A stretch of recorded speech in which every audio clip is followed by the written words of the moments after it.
We welcome you all at this press conference, which is about the declaration of the schedule for the ensuing state assembly elections in Maharashtra and Jharkhand.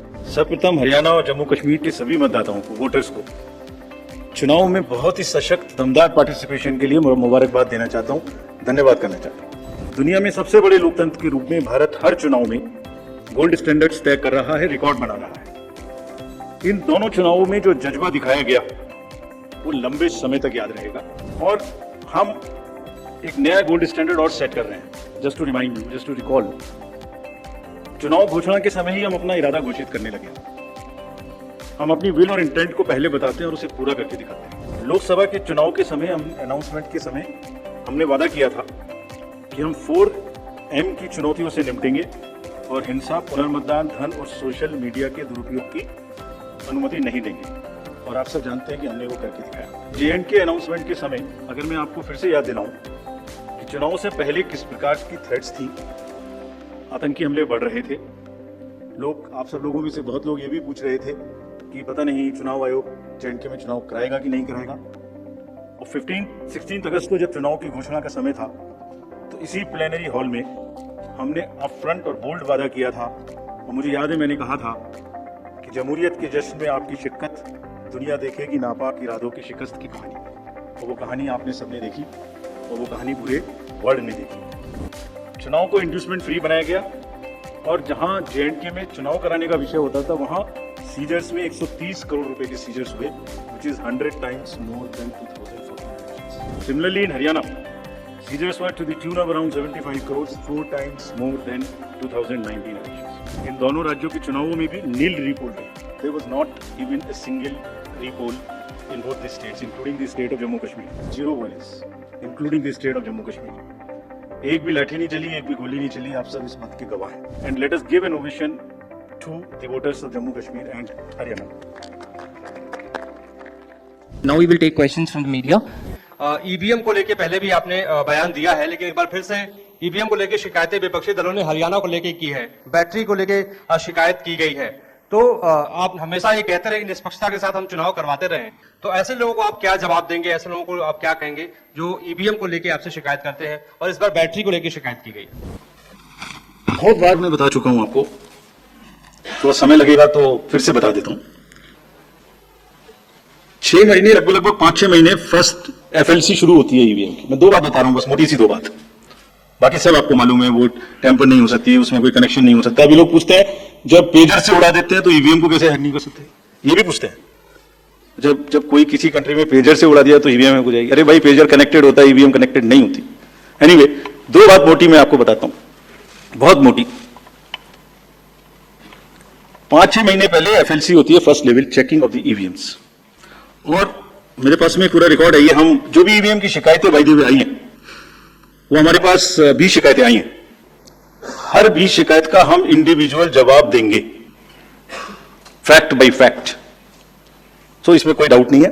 We will convey to each candidate to assure, this is our duty.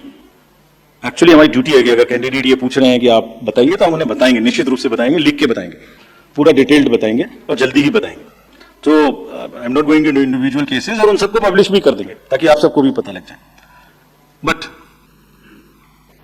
First level checking, randomization, second randomization, storage में रखना, storage से बाहर निकालना, commissioning करना, commissioning के बाद वापस storage में रखना, फिर उसको पोलिंग डिस्पर्सल के दिन ले जाना, फिर उसको बूथ पे पहुंचाना, बूथ पे पूरा दिन वोटिंग कराना, फिर सील करना, फिर वापस स्टोरेज में रखना, फिर काउंटिंग के दिन निकालना, फिर पूरे दिन दिखाना। इसमें हर समय पर पॉलिटिकल पार्टी या उस कैंडिडेट या उसका एजेंट मौजूद रहते हैं।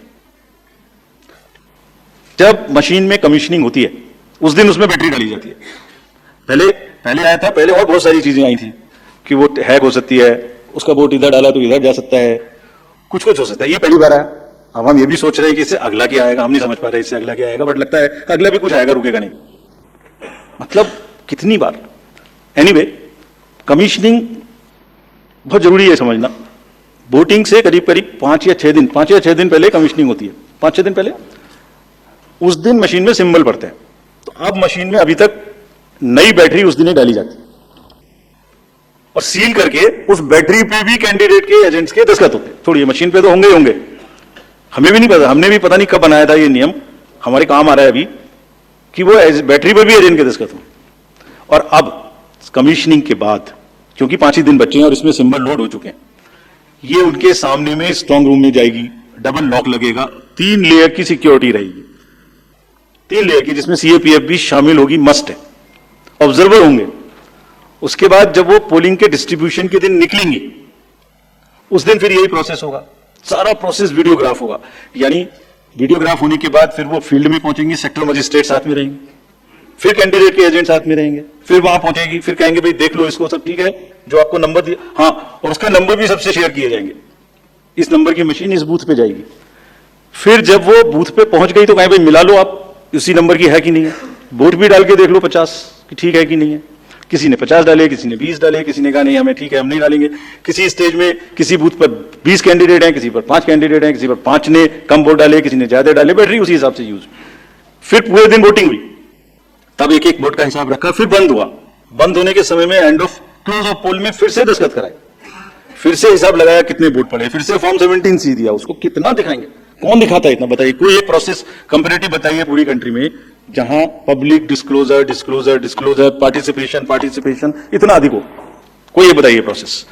उसके बाद में बंद करने के बाद में उसको स्ट्रांग रूम में बंद किया, फिर काउंटिंग के समय निकाला तो एक बैरिकेडिंग लगाई, उस बैरिकेडिंग के बीच में से जाएंगे, इधर उधर से नहीं जाएंगे ताकि कोई मिक्सअप ना हो।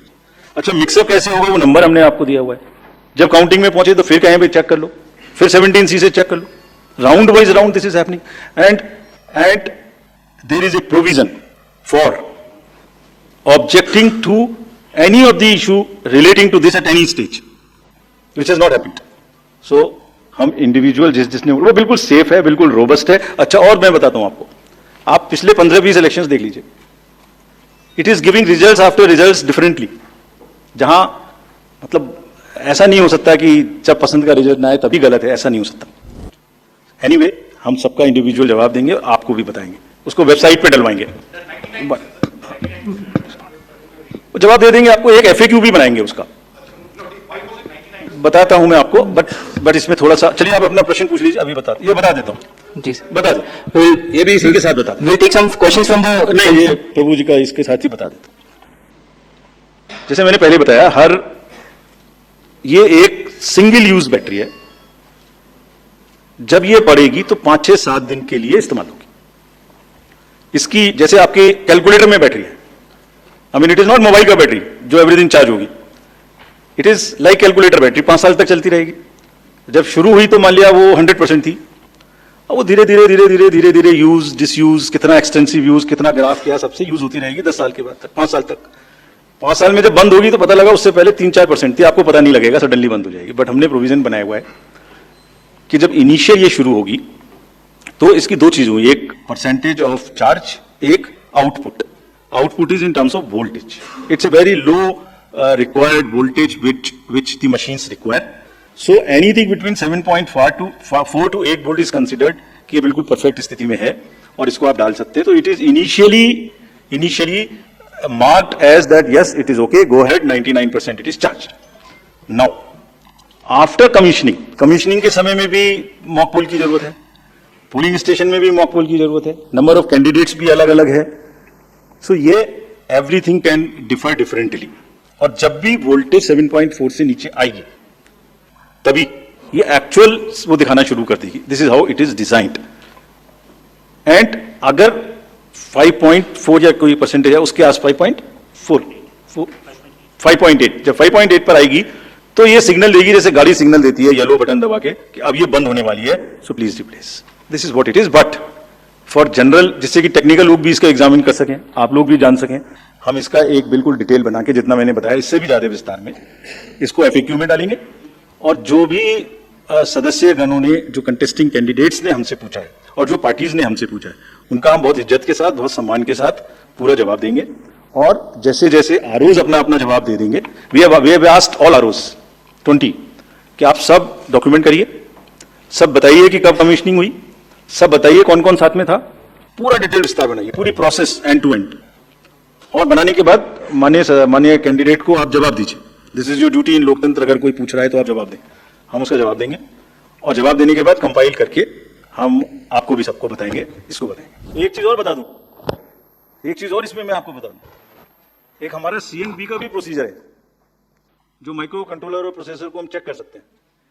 मुझे नहीं लगता कि इन 20 कॉन्स्टिट्यूएंसी से कोई भी रिक्वेस्ट CNB की आई है, कोई रिक्वेस्ट नहीं है। Misuse of AI and deepfakes is increasing. So, what are the steps election commission is taking to deal with this issue? All AI and deepfakes, this is a very, very contextual question. This is disturbing all the elections world over. I have said it earlier also. It's a very serious issue. हमने इसके लिए 2-3 चीजें की हैं, और आपने अगर 24 parliamentary election में देखा होगा, सो ऐसी घटनाएं हम रोक पाने में सक्षम हुए थे कि किसी की फोटो किसी के साथ लगा दी, किसी की आवाज किसी के साथ मिला दी, इस तरीके के बहुत पॉसिबल AI रिलेटेड न्यूसेंस हो सकती थी। We were able to control it essentially through the control rooms which have been set up, social media teams which have been set up in all the districts I am saying, and in police headquarters, to monitor continuously anything which is fake and take corrective action immediately. This has led to, in some cases, takedown, some cases blockade, and in some cases even criminal action wherever it was warranted. कुछ लोग हैं जो अभी भी एकदम झूठ narrative किसी ना किसी तरीके से चलाते हैं। हम उसको अभी तक हमने कुछ नहीं किया है, अभी तक हमने उसको ये सोच के रखा हुआ है कि लोग खुद देख देख के समझ आएंगे कि ये झूठ है, इसलिए we are going absolutely slow, but it has not cross the red line. The day it crosses red line they will also be taken.